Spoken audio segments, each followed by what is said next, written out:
But what was really ironic and funny about me being a pastor is I didn't really ever like preaching. I didn't like doing the counseling. I didn't like doing the weddings, the funerals. You're almost like thinking, why were you a pastor, bro? Good And question. trust me, I've asked myself that question a lot since resigning from that line of work and doing what I do now. But the common thread that I saw both in my personal life and in the ministry/professional life is that I have a deep interest in people and their stories. Mm-hmm. And I 100% believe that every human being has value. Now, some of them have been led astray and they use their existence to hurt a lot of people. But I believe at the core that every single person was created by God, that Yeah. Jesus came and died for every single person to help them see their intrinsic value.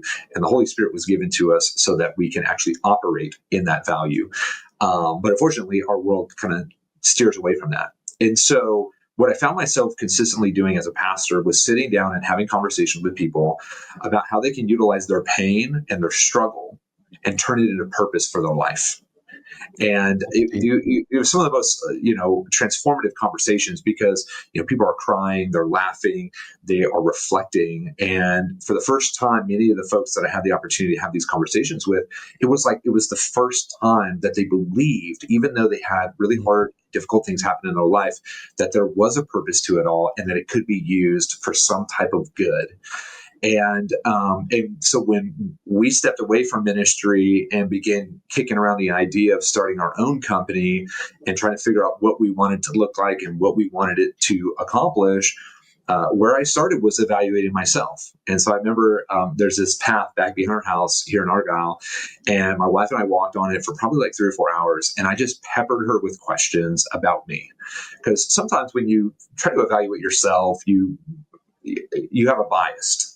Yeah. And sometimes the best thing to do is get the 360 evaluation. Ask people who are witnessing your life, ask people who see you out in the wild to comment on what your strengths are and kind of what your passions are. And as we were talking, it became abundantly clear that the thing that resonated most with my heart, the deepest passion that I have, is this idea of pointing people towards their purpose. Yeah. I just think there's so much noise out there that is trying to disqualify people and tell them that they're not good enough, they'll never be good enough, and that their life essentially doesn't matter.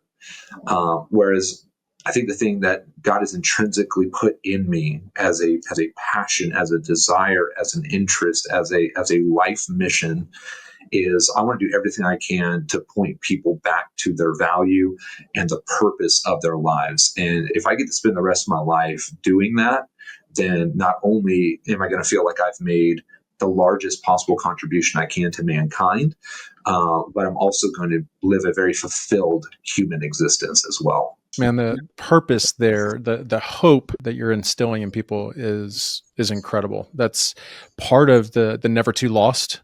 The why we did the whole podcast rename is we're not effectively actually communicating our heart of hope and healing, this transformation that happens when God gets a hold of us.